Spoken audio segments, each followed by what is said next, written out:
Hello మామ, ఇప్పుడు మేమైతే చూస్తున్నాం ఎర్రగడ్డ మార్కెట్ హైదరాబాద్.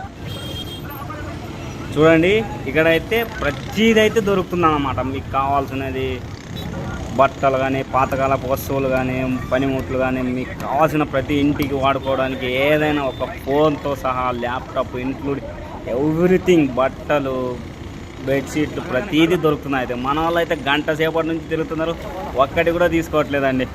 చూస్తున్నారు ప్రతిదీ చూస్తున్నారు కానీ ఒక్కటైతే తీసుకోవట్లేదండి. చూస్తున్నారు కదా, పిచ్చర్లాగా తిరుగుతున్నాము అన్న వాళ్ళు అయితే పిచ్చర్లాగా తిప్పుతున్నారు. నన్ను అయితే తీసుకోవట్లేదు, వాళ్ళని సతాయిస్తున్నారు. ఆ చైర్ కావాలా, టబ్బు కావాలా, అది ఏది తీసుకోడు. మొత్తానికి అయితే ఈయన పెద్ద ఆయన తీసుకున్నాడండి. ఒకటే సైకిల్ చూస్తున్నారు చూడండి. వీళ్ళు ఏమన్నా చిన్నపిల్లలా అండి ఆడుకోవడానికి? తీసుకునే లేదు, పెట్టి వాళ్ళని సతాయిస్తున్నారు పాపం ముసలి వాళ్ళని.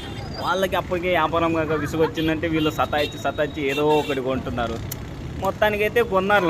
ఏదైనా పాపం వాళ్ళకి ఇద్దరికి విసుగు వచ్చేసింది. చూడండి, ఒక్కోటి చేతిలో ఒక్కోటి కూడా పెట్టుకోలేదు, నడుచుకుంటూ పోతున్నారు. మళ్ళీ ఫ్లవర్స్ అంటున్నారు, బెడ్షీట్ అంటున్నారు.